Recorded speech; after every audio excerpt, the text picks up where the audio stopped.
this is going to be my review on Terrifier 3. And right off the bat, holy crap. This was probably my most anticipated horror movie of the fall, besides Nosferatu. And this follows up Terrifier 2, and this ends up being a Christmas slasher. So Art the Clown is back, and he is Art Claus. And everybody knows how brutal the opening to this film is. And holy crap. It almost went there, but it's implied. So this opens with Art the Clown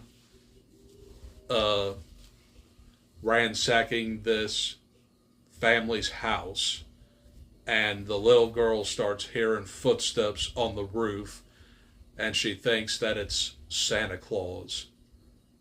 Boy, is she wrong. So Art the Clown busts in the house, and he starts brutally murdering the family. And there is some very shocking gore. I mean, he just like chops up the little boy, but you don't see it, you just hear it. And I think that's what makes him more terrifying. So, he gets the dad, and he literally ravages the mother. And jeez. So, I'm not going to get into like all the gory details, but it ain't pretty. So, after the family is brutally, and I mean brutally, murdered, the little girl is left, and Art finds her, and you put two and two together that he obviously killed the little girl. So, after his gleeful atrocity, he starts eating milk and cookies. That's the first 10 minutes of this thing. And you know what you're in for with this movie. So,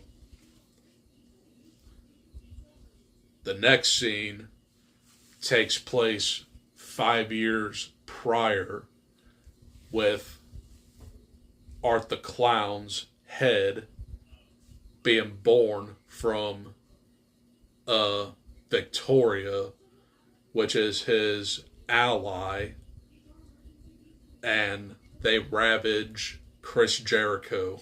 And then you just see this image of like a decapitated Art the Clown. I was like, ugh. It's so creepy and extremely brutal. But 5 years pass, and Art the Clown and Victoria find this random house in the middle of nowhere, and they essentially die for 5 years until they're awakened again. But then you go into Lauren Lavera's character, Sienna Shaw, the final girl from Terrifier 2, and you continue her story. This is where Terrifier 3 really picks up for me, because it's all about like the trauma that she dealt with in Terrifier 2. And she is messed up. So, she moves in with her aunt and uncle and their daughter. and her name is Gabby, and she becomes obsessed with Sienna, and she just like wants to stay with Sienna to be safe from Art the Clown. And you also move into Jonathan. He is now a college student, and there's like this podcast girl that's all into true crime, and she wants him on the show to talk about his past experience. The podcast character was super annoying, but I will get into her death very soon. It ain't pretty. But reintroducing Sienna and Jonathan kind of slows down this movie. But when you get back to Art and Victoria, they just brutally murder this like demolition duo or whatever they are. The way Art does this dude, he like literally stabs him repeatedly with like glass, and then he just scalpels his head like this and just pulls it back. I'm like, okay. But there's a lot that I can talk about this movie. But I will definitely get into like the prominent kill scenes. The shower scene is putting Psycho to shame, because holy crap nuggets. I never thought a chainsaw would do that to people.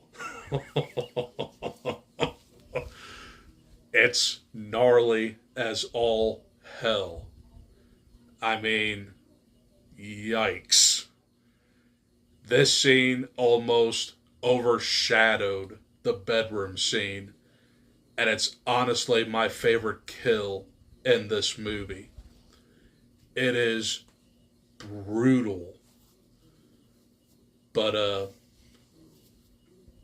when this movie wraps up, you get a lot of deaths off screen, and that kind of frustrated me. But you see the uncle decapitated and hung from a wall, and they're like decorating the tree with his intestines. But then you get the mother's death, where they put like a cylinder in her mouth, and it's almost like a death in American Psycho. I mean, I think Mandy's Morgue of Horror said that in her review. So he puts a blowtorch in this cylinder and puts rats in the ant's mouth. And then Victoria slits her throat. Yeah. That was a very gory death. I mean, there were like a few deaths in here where my mouth just opened up. And I won't forget about the Santa Claus death, because that was pretty rough too. So that scene has Art the Clown going into a bar, and he starts seeing Santa Claus, and he just acts all gleeful, and they start bad-mouthing him, and he just like stares at him, but then he pees all over Santa. Not making this up. So he pulls a gun and shoots two of them, but he keeps Santa for himself.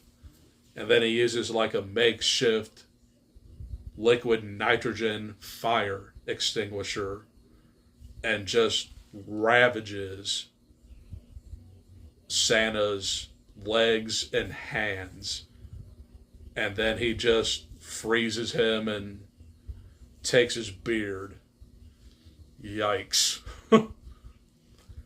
If you thought this movie was good, it ain't.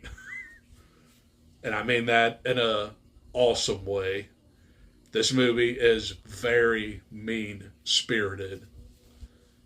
I mean, there's like a mall explosion that has kids, but you don't see any of it because Damien Leone would have definitely got death threats.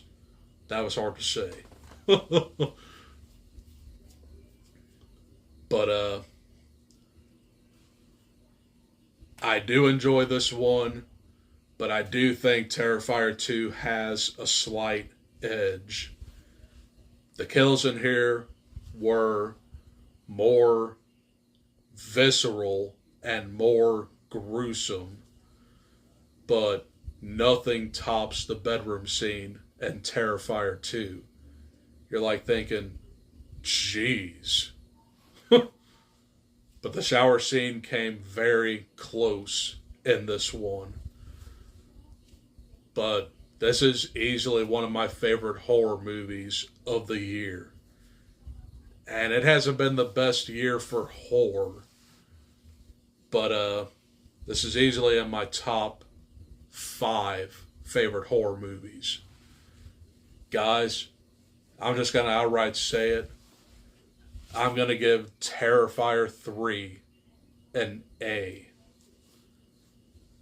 It's good, but not as good as the second one. But before I wrap up, this definitely leaves an open ending for a fourth one, which is already in development. So Sienna has like her magic sword and she tries to save Gabby, but it doesn't work because she falls into like this other world and she says, I'm going to find you. And Art escapes, then he ends up on a bus. Movie over. So I'm definitely waiting for Terrifier 4, and I wonder how it's going to be because this movie definitely explored more of the lore to Art the Clown and how supernatural he really is. So, take it or leave it. I really did enjoy this film. It's not for the faint of heart, but it is gory as hell. So, those are my thoughts on Terrifier 3. One more video for you guys tonight, and I'll get that going in a minute. Adios. Peace.